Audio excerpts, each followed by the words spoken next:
Hi folks, and welcome to the Ace Tanker for the Panzer 58 Mutz, a Tier 8 premium medium tank for the Germans, although technically it's a Swiss tank. It is a Swiss tank, but you can train German crews in it in World of Tanks.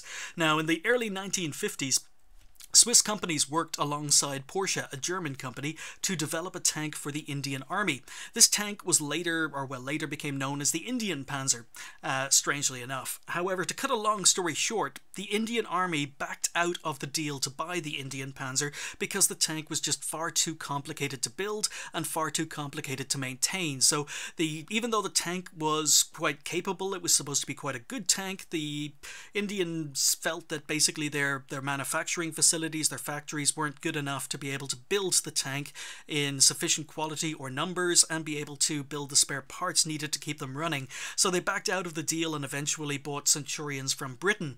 Now, that meant that Porsche and Switzerland had gained a little bit of tank building experience, but, you know, where do you go from there? Well, Porsche, it basically entered the competition to build the new Euro Panzer. That was a competition between German and French companies to build a European Panzer that would eventually lead to the Leopard PTA, the Leopard 1 and the AMX 30. Now, I covered that competition in detail during the Leopard PTA Ace Tanker on the channel a few months ago, so if you want to go back and check that out or search for it, you can find out more about that particular competition. So basically the Leopard and the AMX 30 basically exist because of the Indian Panzer. Also, the Panzer 58 exists because of the Indian Panzer. Now, in the early 1950s, Switzerland's tanks were basically World War II surplus and they were considered obsolete. They were mainly using things like Hetzers, so they needed a new tank. But the problem was the Korean War was going on at the time and tanks were very, very expensive or very, very difficult to get hold of. So Switzerland decided that it would be far, far cheaper to be able to, to build a new tank from scratch rather than trying to buy some from another country. So they took their experience from the Indian Panzer and they turned it into this, the Panzer 58 Mutz, which arrived a couple of years later than it was supposed to due to production delays, but it arrived in 1957. This is the very first Mutz that was built, the Panzer 58 Mutz, which arrived in 1957 because it comes with a 90mm gun. The very first one is a 90mm tank. So the second prototype arrived a few months later in early 1958, and that was called also the Panzer 58 Mutz, but it came with a British 20-pounder gun. Now, the name Panzer 58, when the tank was first introduced into the game, I thought it was because, okay, well, that's because the first prototypes arrived 57, 58, and the tank went into production in 1958, so it was called the Panzer 58 Mutz. Yeah, no, that's just a happy coincidence. The actual reason this is called the Panzer 58 is because the second prototype, like I say, came with a British 20-pounder. Now, the British 20-pounder in Switzerland was called the 8.4cm Panzerkanone 58. So they basically called the 20-pounder a Panzerkanone 58, and that's where the name Panzer 58 Mutz comes from. It comes from the fact the second prototype had a 20-pounder, not because it was actually built in 1958. So yeah, that was news to me.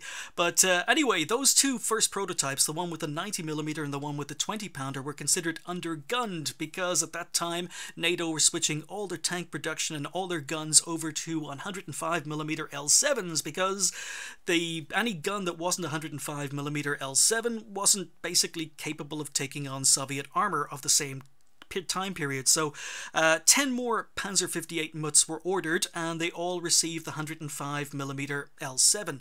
So essentially there were only 12 of these that ever existed, one with a 90mm, this one with a 20-pounder, and 10 with 105mm L7s. So the tanks remained in service up till about 1964, at which point most of them were converted into Panzer 64s, and only one Panzer 58 Mutz was actually kept, the one with the 20-pounder, and that's in a museum somewhere in Switzerland. So basically, in-game, the Mutz is a very, very competitive Tier 8 medium tank. This is one of the first tanks released when Wargaming essentially decided to change the direction of their premium tank releases and premium tank, let's just say, strengths, because prior to this, Wargaming were building premium tanks, and their motto or their way of doing business with premium tanks always seemed to be a premium tank was better than a stock tank of its own tier, but not quite as good as a fully upgraded tank of its own tier.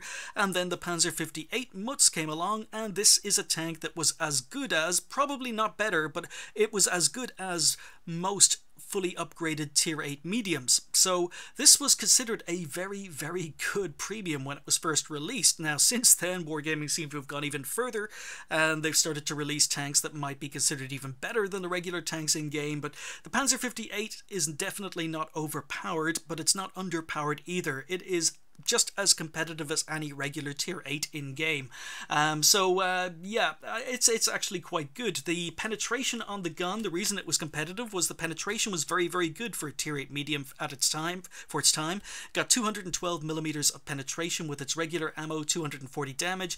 It got 259 millimeters of penetration with its APCR, 240 damage. So the penetration was considered quite good, and with that penetration, 212 basic penetration on its standard AP, it meant you didn't have to fire very much premium, and therefore you made quite a lot of credits. If you could play this tank well, if you could do damage in this tank, you actually earned a lot of credits because the penetration on the gun was actually quite good. The DPM was not amazing for a tier 8 medium. It was a little bit on the low side, but not very low. It comes in roughly at about almost 1900 DPM, which is not amazing, but you can buff that with crew skills, equipment, and consumables. So, the DPM, not amazing, but the gun, the accuracy is 0.36, which isn't too bad, and again, that's before crew skills, consumables, or anything else. So it was a good sniper with decent accuracy of 0.36, decent aim time of 0.23, decent ammunition with penetration. The shell velocity is 1,000 meters a second, so the shell velocity was very, very good as well, and that meant it was basically a good sniper at medium to long ranges. So the mobility of the tank was very, very good. It had extremely good turret traverse, extremely good hull traverse, and it has a top speed of 50 kilometers an hour. So it's fast, it's mobile, and it has a decent gun. I'm not going to say it's the best gun, but it's decent. It's quite decent. It's got 10 degrees of gun depression over most of the tank, although it is a little bit annoying with these headlights here, because you basically go from 10 degrees of gun depression over the side of the tank, and as you swing your turret around, your turret actually lifts its gun to get over these headlights on the corners of the tank, and therefore your gun depression goes from about 8 degrees to about 6, maybe even 5 degrees over these headlights, and then back down to 10 degrees over the front of the tank. So decent gun depression, decent mobility. So yeah, it was a pretty good tank, but yeah, there was a downside. Unfortunately, there was a downside, and that happens to be the armor.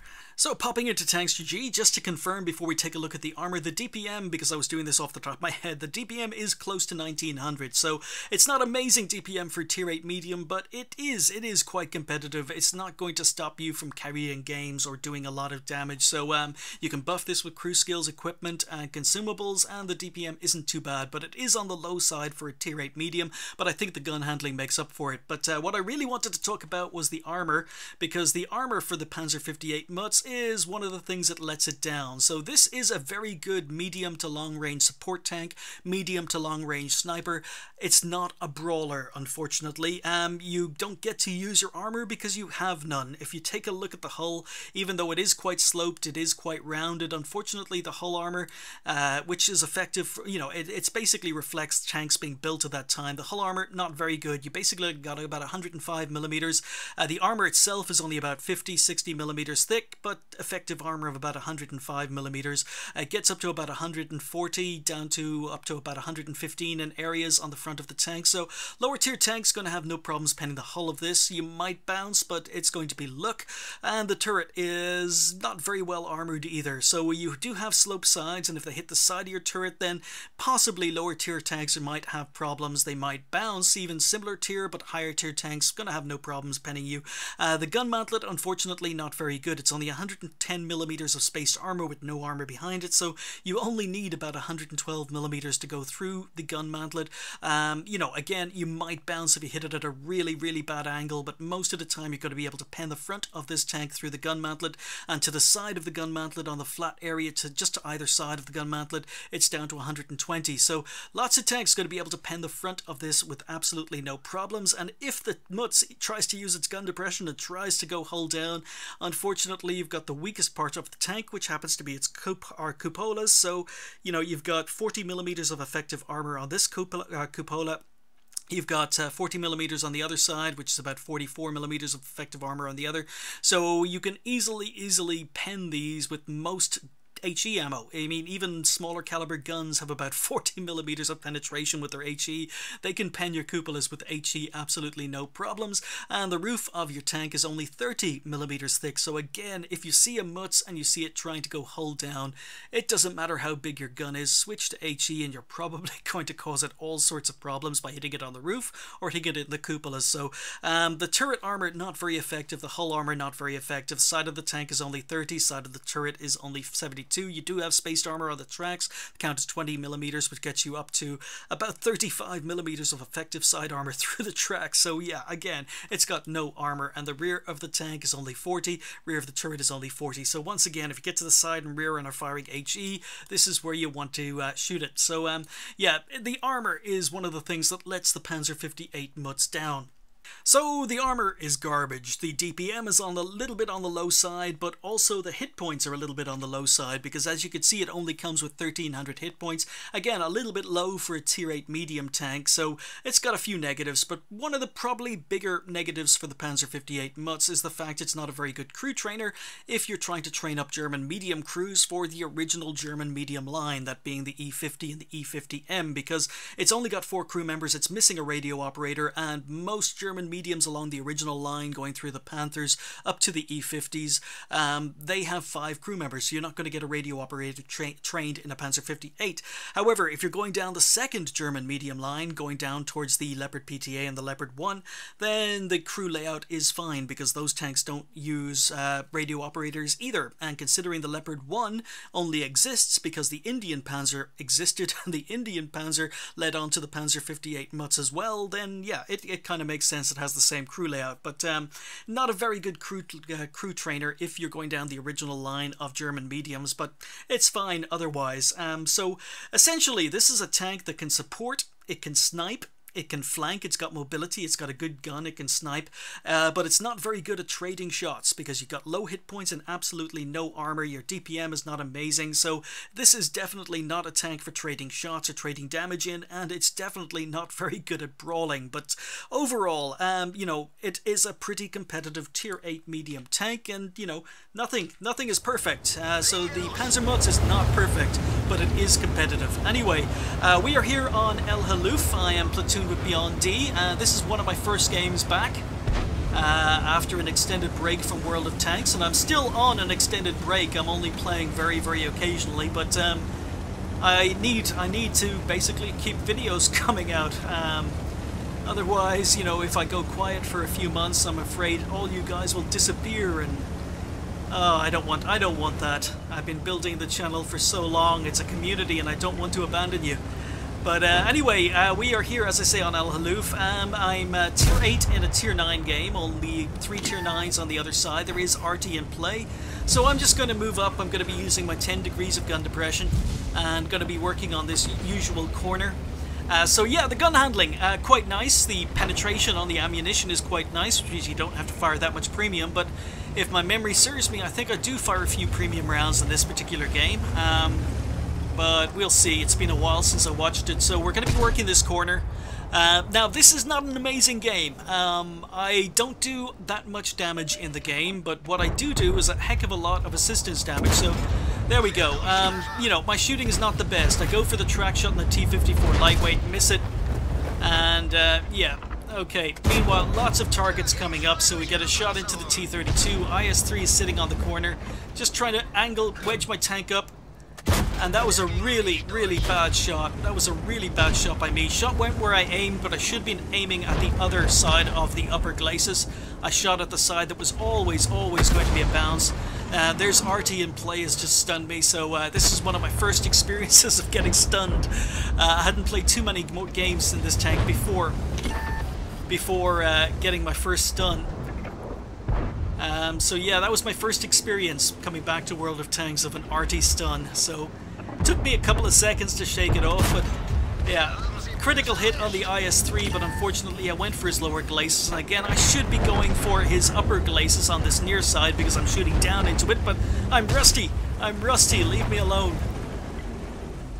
So, once again, he's pre-aimed. Now we can move up, just again wedging ourselves, using the terrain to get a little bit more gun depression out of our tank, and I switched to a premium round, and unfortunately I switched too late, and I could have had a shot into the IS-3 as he poked, but I was in the middle of a reload, so yeah, I do end up firing a little bit of premium. But I think in the heat of the battle I hadn't realised that I was just shooting really, really badly. I just bounced twice on the IS-3 and I decided I was going to switch to premium, so I wasn't really paying attention. Okay, T-54 lightweight comes out. Didn't need a premium round for him, but it was in the chamber. Now there's a T-10 around the corner. And he's not looking at me. Oh, he's backing away, so keeping an eye on that corner, poking out. T-10 has come back, he's taking fire. 58 Mutz on the enemy team is here. So I should point out there are a couple of different versions. There's the Schwarz Panzer Mutz, which is the black version of this tank, which is essentially the same tank. You can also buy this tank without camo, and that's just the Panzer 58. But yeah, there we go. Again, one of my first experiences back to World of Tanks. Get shot, get penned, no armor on the tank, and I get ammo racked. And I don't know, every single game now, every single game I get ammo racked. So miss a track shot in the T-32. It was a bad angle, hit his upper glacis. He's not showing very much of his track. But yeah, we're only up to 1100 damage. We've done about 1000 assistance damage. Again, wedging myself up to try and get more gun depression. So is he gonna poke? Is he gonna poke? Is he gonna poke? Okay, the Patriot beside me is sitting out in the open. I don't know why. He's not exactly arty safe there, and he's not hull down, so... Alright, T-10 is finally advancing, put a shot into his lower glacis. T-32 is back.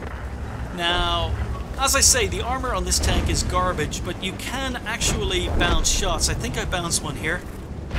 I do, yeah. So I think that came off my gun mantlet at a bad angle, but if he'd had shots on my cupola, I probably wouldn't have bounced. So just moving up, T-32 is backed away.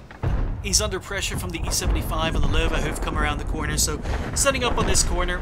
Oh, he's backing away, and if I'd been a little bit quicker, a little bit wiser, I probably would have had a shot into T-32, but then I wouldn't have been able to shoot the T-69, so I get hit again.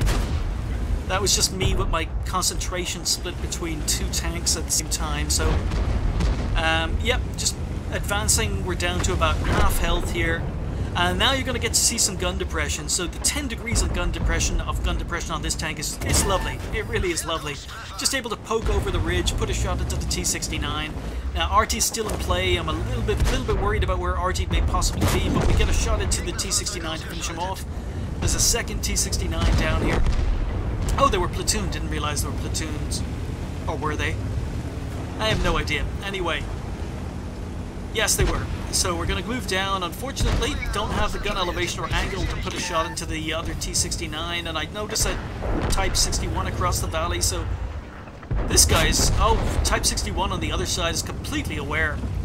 He knew I was coming for him. He knew I was aiming for him. He turned his gun to face me and he was reversing back down into cover. So that guy knows exactly what he's doing. So what I'm doing is I'm advancing, maybe to try and get spots, maybe to try and get a better angle on the Type 61. So only 3 tanks left on the enemy team, the S1, RT and the Type 61. So just moving around. And as I say, this gun, it's medium to long range sniper. And unfortunately that shot goes a little bit low tracks.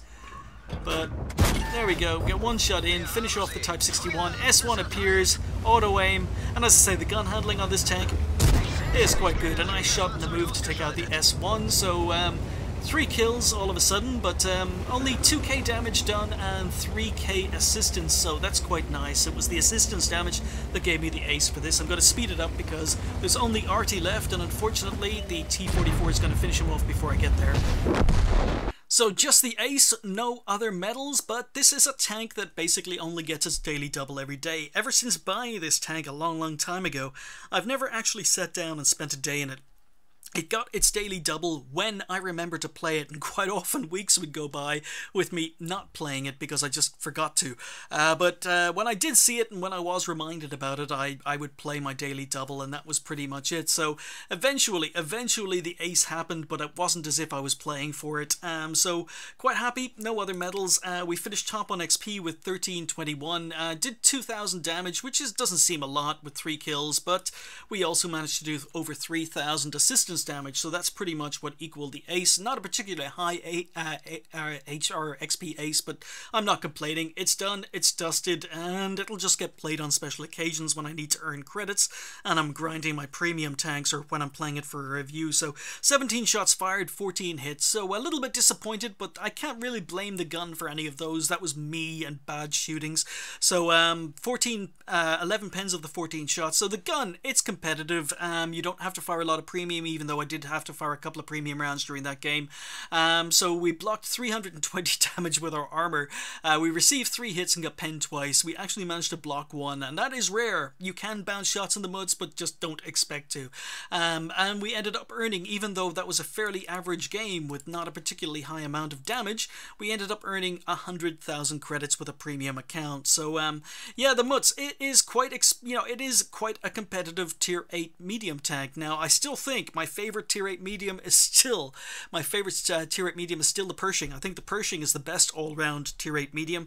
Penetration may be lacking a little bit, but the premium ammunition on the Pershing is amazing. So I think the Pershing can go hull down, it can flank, it can brawl, it can do a lot of things that maybe the Mutz can do as well, but maybe the Mutz is a little bit better as a support tank and a sniper than the Pershing is, where the Pershing is maybe a little bit more of a brawler and can go hull down. But I still think the Pershing is competitive, or the Panzer 58 Mutz is competitive compared to most tier 8 medium tanks. So 1982 XP on a ×2 overall left me on 4,360 XP with a premium account. So yeah, Panzer 58 Mutz.